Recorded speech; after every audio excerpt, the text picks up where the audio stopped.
Oi, turma do segundo ano. Hoje eu tô trazendo aqui para vocês as correções das atividades que a gente viu na primeira unidade, certo?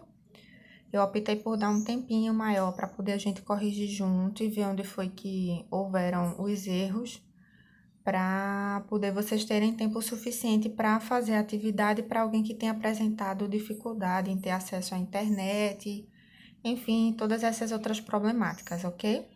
Então, vamos lá começar. Ó, essa aqui é a atividade número 1, certo? Que foi referente à aula do EducaPE, que foi passada no dia 17 de abril, ok? Para as turmas do segundo ano. Então, vamos lá. Essa atividade aqui, ela é sobre os vírus, certo? Então, na primeira pergunta, eu pergunto assim: cite 5 características gerais dos vírus. Essa pergunta aqui é uma pergunta totalmente aberta e livre para vocês, certo? Tem várias características, eu pedi para vocês citarem 5.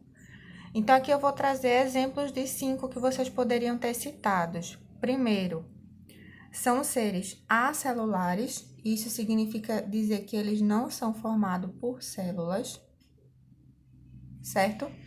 Outra característica são parasitas, intracelulares, obrigatórios, ou seja, só tem vida, só conseguem ter vida, ter atividade metabólica se eles estiverem no interior de alguma célula, ok? Outra característica, não são considerados seres vivos, certo? Por quê? Porque eles não possuem células. E a ciência só tem os vírus como... Só tem seres com células tidos como seres vivos. Então, só é ser vivo quem tem célula, ok? Outra característica dos vírus, por exemplo, são chamados de vírion, não é isso? Quando eles estão fora da célula, tá? Toda vez que ele estiver fora da célula inativo, ele não tá morto, ele só tá inativo. Ele é chamado de vírion, ok? Outra, são formados geneticamente por RNA ou DNA, né? Que isso a gente também viu. Existem vírus que o seu material genético vai ser do tipo RNA, existem vírus que o seu material genético vai ser do tipo DNA. Então, aqui eu trago 5 características, mas poderiam ser outras. Na segunda questão, a segunda questão ela é de VOF, tá? Então, a gente vai marcar verdadeiro ou falso e eu vou dizer o que está falso na alternativa.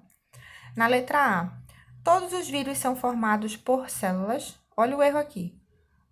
Os vírus são formados por células? Não, né? Nenhum vírus é formado por célula. Eles são formados por um capsídeo e material genético, basicamente, mas não tem uma estrutura de uma célula. Logo, são acelulares. Eles de fato são acelulares, mas eles não são formados por células. Então, o erro dessa frase aqui, ó, tá no começo. Vírus não é formado por célula e a frase está dizendo que são formados, então é falso. Letra B. Quando os vírus estão fora da célula, são chamados de vírion? Exatamente isso. Quando ele está fora da célula, inativo, ele recebe o nome de vírion. Então, tá verdadeira. Letra C. São parasitas intracelulares obrigatórios, ou seja, só possuem atividade no interior da célula? Exatamente isso. São parasitas porque dependem de uma célula para sobreviver. Intracelular, porque precisa estar dentro dessa célula para sobreviver de maneira obrigatória. Ele só tem metabolismo, só tem atividade se tiver no interior de uma célula para usar todo o seu maquinário para se reproduzir. Então, verdadeiro. Letra D. Os vírus são os menores agentes microbiológicos? Correto. São os menores agentes que têm atividade que existe na natureza, tá? Eles são menores do que qualquer célula, então, verdadeiro. Os vírus não evoluem, ou seja, não sofrem adaptação ou mutação? Falso. Os vírus evoluem sim, tá? O erro tá aqui, ó, no não. Os vírus evoluem, tá? Principalmente, temos como exemplo o vírus da gripe. O vírus da gripe é um vírus que sofre mutação, modificação todos os anos. Por isso que a gente precisa tomar uma vacina nova todo ano, porque essa vacina é adaptada para o tipo de vírus, o tipo viral, né, da influenza que está circulando nesse ano. Então, eles sofrem mutação sim, ok? Vamos para o terceiro. Na terceira questão, eu estou perguntando para a gente fazer a correlação entre a coluna 1 e a coluna 2, ok? Sobre os vírus. Então, aqui eu tenho as partes do vírus e o que cada uma delas significa. Então, vamos lá. Vírus que parasitam bactérias. São chamados os vírus que parasitam somente bactérias de bacteriófagos, ou bacteriófagos. Fago, se alimenta ou vive a partir de bactérias. Então, são vírus que parasitam o interior de bactérias. Então, aqui é 4. A proteção extra, que está acima do capsídeo, contendo proteínas e lipídios, que está presentes em algum vírus. Essa estrutura aqui, que é essa proteção extra que está acima do capsídeo, é o envelope viral. Ele é uma capinha a mais acima do capsídeo que alguns tipos de vírus têm, certo? E que vai oferecer uma proteção extra. Capsídeo, envelope viral. A estrutura formada por proteínas que envolve o material genético está presente em todos os vírus, ou a dica tá aqui, ó, tá presente em todos os vírus, é justamente o capsídeo 2, que é aquela capinha que envolve os vírus. E formado por DNA e RNA, é o material genético. O material genético dos vírus é tanto formado por DNA quanto por RNA. Então, 3. Ok? Vamos para o quarto. Na quarta questão, peço para completar as frases aqui abaixo corretamente com essas 4 palavras aqui, tá? Essa questão diz respeito à reprodução dos vírus. Então, a primeira frase diz assim, ó.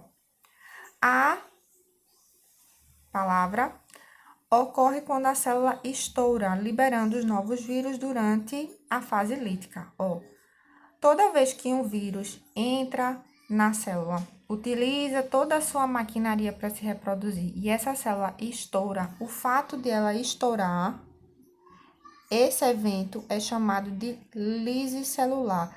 Lise significa ruptura, tá? Quebra, estourar. Estourou a célula. Então, ocorre quando a célula estoura, é a lise celular.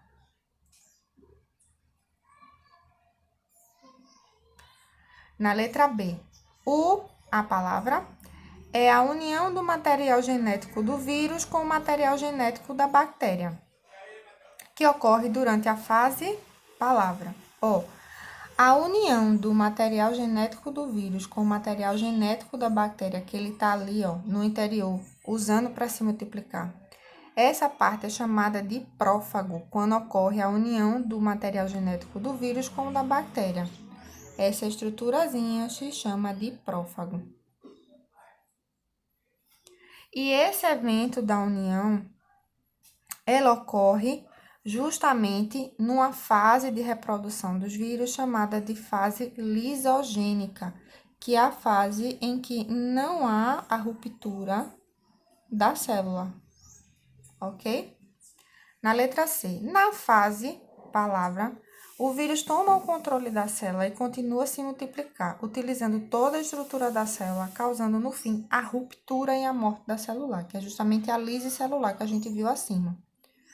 A fase em que o vírus se multiplica e quando ele termina, ele rompe a célula, ele abre a célula, essa fase é chamada de fase lítica, tá?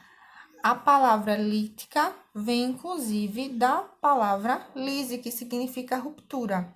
Por isso o nome lítica, porque na fase lítica ocorre a ruptura e a morte da célula, ocorre a lise celular, tá? Lítica vem de lise, ok? Espero que tenha ficado claro e tenha tirado as dúvidas de vocês em quem tenha errado alguma dessas questões, ok? Bons estudos!